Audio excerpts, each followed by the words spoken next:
Good morning, all, and welcome back to the Weekend Hedge. Today is the Sunday, the 14th of December, 2025. For those of you who are new to the channel, my name is Sumit, and as always, I will be talking to you about some of the Forex pairs that I'm trading with my students at the Academy. And of course, we will talk about the forecast for next week. Right. So starting with the currency strengths. So what you see here on the screen is the analysis that I've done for the week and for next week. And what I see at the moment is the dollar index itself has been bearish over the past few weeks. It's weakening further. So I'd be looking for dollar shorts. There's also the Japanese yen, which has been bearish and getting weaker. So that is going to be my other choice to look at shorts for the Japanese yen. At the same time, the euro, the Swiss franc, and the Canadian dollar have all been bullish and they're getting stronger. So, really, the idea is to be trading a currency that is getting stronger with a weak currency that is, in fact, getting weaker. There are, of course, other ones like the Australian dollar, the New Zealand dollar, British pound, which have been bullish, but they've been weakening. So I would not be considering those for the trades. Right. So moving to the strategy, I'll be looking at Euro USD longs, Euro JPY longs, the Swiss franc against the yen longs, and the Canadian dollar against the Japanese yen longs. And I would be looking at shorting currencies like the USDCHF and the USD CAD. Right. There are a few things to keep in mind that there are certain announcements or pieces of news that can affect the markets, which can cause trades to go in the other direction. Of course, there's the NFP, which is on Tuesday, that's the 16th of December, which can affect the US dollar.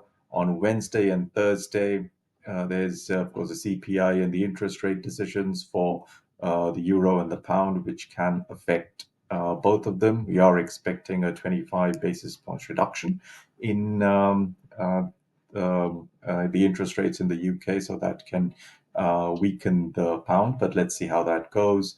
Then on Thursday, it's the CPI for the United States, so that can affect the dollar. And then, of course, there's the interest rate decision on Friday in Japan, which can affect the Japanese yen. So starting with the pairs which we are trading for next week. So we've got the Euro US dollar, Euro JPY, CHF JPY, CAD JPY, which I'm trading in the long direction. I've denoted those with greens here. And then the US CAD and then the USDCHF, which I'm trading in the downward direction. I'm taking shorts for those. So let's start with the Euro USD. We're on the daily time frame, and what we see here is overall it has been bullish ever since April. It has been going up. It has been respecting the 50-day moving average. So the red line is the 50-day moving average, and the black line is the 200-day moving average, and it is just bouncing off the 50-day. Now for trading, we go down to the 4-hourly, and what we see here is that it has been gaining strength over the past few weeks. In fact, since November the 21st, it has been going up. So any pullback that we see in this pair coming towards a 50 EMA, I would be looking at getting into a long trade. So if it does that, we're looking for a trigger to go long there. The RSI has been high. It's been keeping up with the price. So overall, the price looks strong. And well, do keep in mind that there is the European interest rate decision later in the week, which can affect this pair. But if the rates are kept constant, if they're not decreased, the euro would continue to become stronger. So we'll be looking at buys in the euro USD. Let's keep going. So USDCHF, that is the next one. I've drawn a couple of levels here. Going to the daily time frame, what we see here is that since July or so, or maybe you could say since the end of July, the pair has been in the between these two levels, and it has been bouncing off the upper end of this channel and doing the same from the lower end of the channel. So it's really stuck in this channel. The CHF, that's the Swiss franc, has been strong, and the US dollar, on the other hand, has been weak and has been getting weaker. So what we would be looking at doing is trading this in the lower direction. So taking shorts is what I would be interested in. You can see that the RSI has also been edging downwards. So overall, taking shorts makes a lot of sense. Right. So if we go down to the 4-hourly time frame where we take our trades, what we see here is that last week the price bounced down from the upper end of the channel and went down. Now, what we would be looking at here is if there's any movement here and it comes back to, let's say, or close to the 50 EMA, we would be looking at shorts. I would not be looking at going long on this pair, as the Swiss franc is strong, getting stronger, and the dollar has been weak. And especially after that FOMC report, the dollar has been becoming weaker. So we'd be looking at USD/CHF shorts. Right, so let's keep going. EUROJPY, we're looking at longs here. Let me go to the daily time frame just to see how the chart looks. It has been on the incline. It has been respecting the 50 EMA, and it's been bouncing off it. So any pullback towards the 50 EMA, I would be looking at buys. And the RSI has been going up. I have to draw a trend line there. It has been going up overall. So we would be looking at trades in the upward direction here. Right. Now, if I go down to the 4-hourly, what we see here is that again the price has been jumping off the 50 EMA. It has been on the incline, so we would be looking at buys here. So any pullback towards a 50 EMA, I would be looking for a trigger candle to enter into a buy position to go upwards. So that's going to be the EUROJPY play for next week. The CHF JPY, again, a very similar thing with the CHF, the Swiss franc being strong and the Japanese yen continuing to be weak. On the daily time frame, we see that the 50 EMA has been moving almost parallelly to the 200 EMA. So any pullback towards the 50 EMA would be looking at going long. Going down to the 4-hourly, it magnified there. So any pullback which we get towards the 50 EMA, I would be looking at going long here on this pair. Right. So moving to the USD CAD, what we see here is okay. Let's go to the daily time frame first. So it's overall been moving around, right? It had bottomed out, it kind of bottomed out towards the middle of this year, and then it's been on an incline, and now it's going down again. Now the US dollar has been weak over the past few weeks. After the FOMC decision, the dollar has taken a downturn again, while the Canadian dollar has been strong. So we would be looking at USD CAD shorts. And you can see from the RSI, it has been going down. So overall, taking sells is what we are looking at. We move to the 4-hourly, and what we see here is that the price has been moving downwards and has been below the 50 EMA.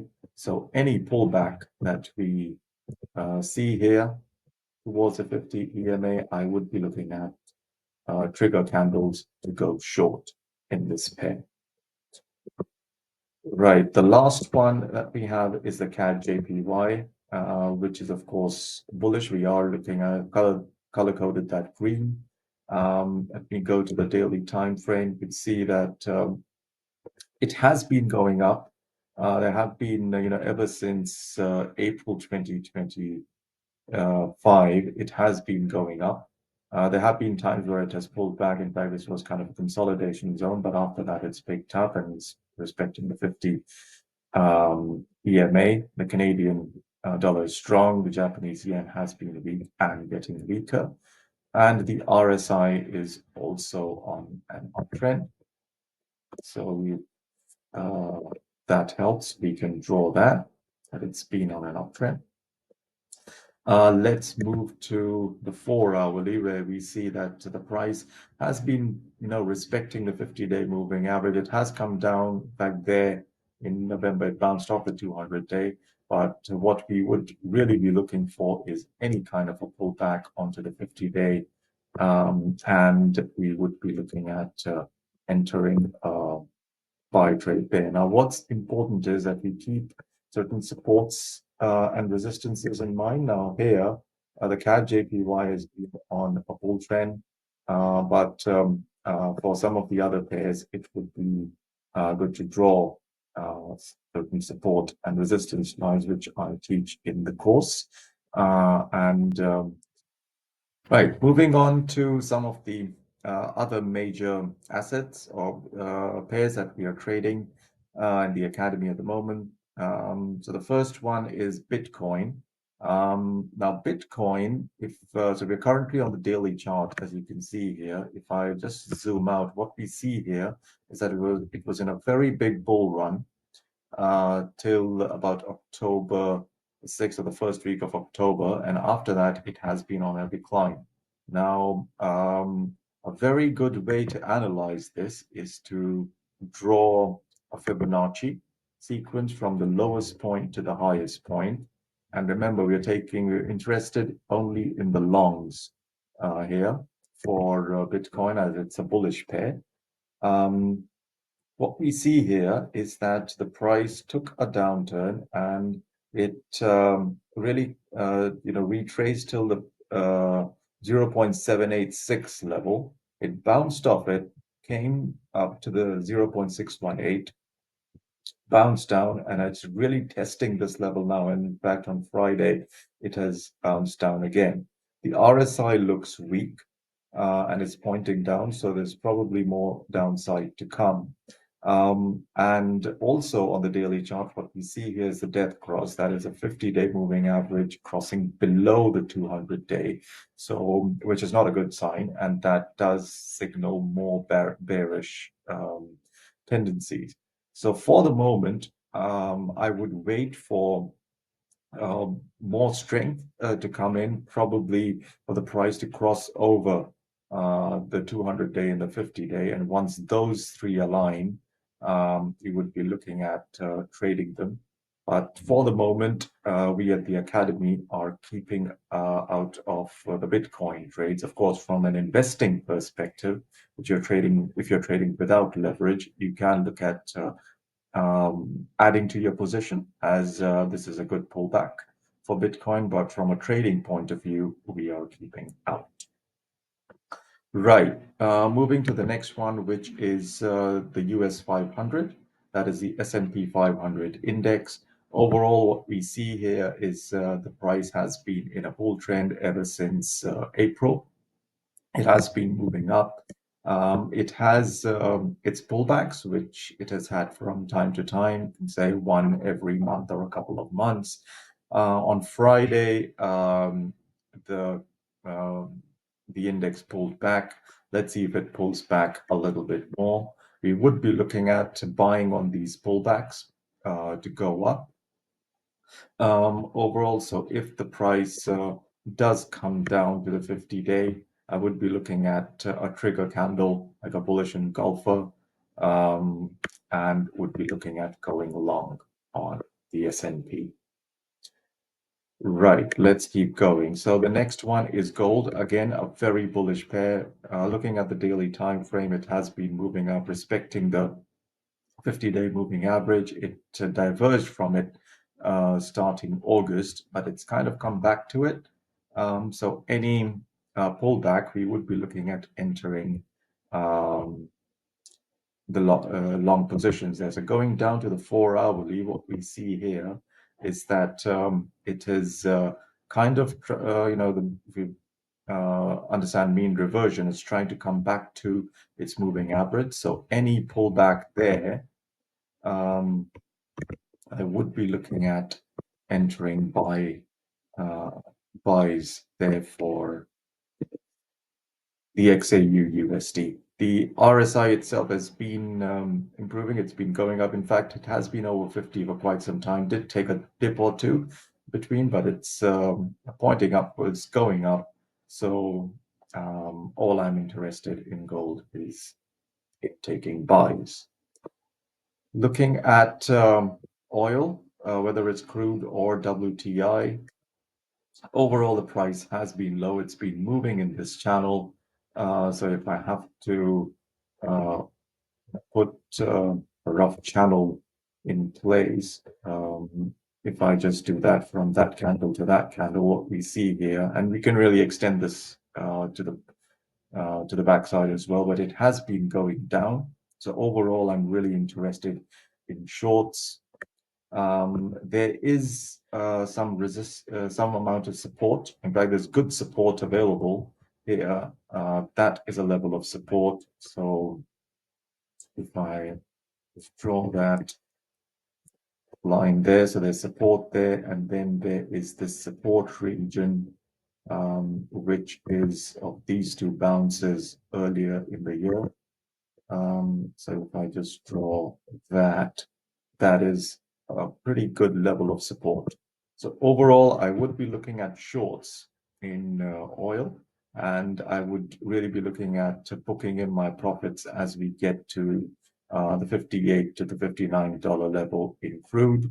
If I go down to the 4-hourly, what we see here is that the price has been moving below the 200-day and the 50-day moving average. So any pullback into 62 or 63 or so, I would be looking at shorts. So if we see any of that, it goes there or it goes a bit further, I would be looking at taking shorts, and at least to 60 or even extending it down below 59 or 58 to that level.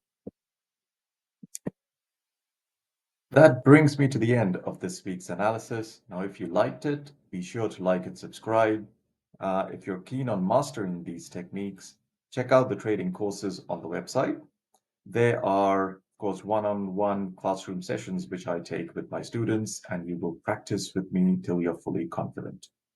If you do have any questions, post them in the comments box below. And for daily trading of Forex pairs, join the free Trade WiseNet community, the link to which is also in the description below. Thanks, and I will see you next week. Cheers.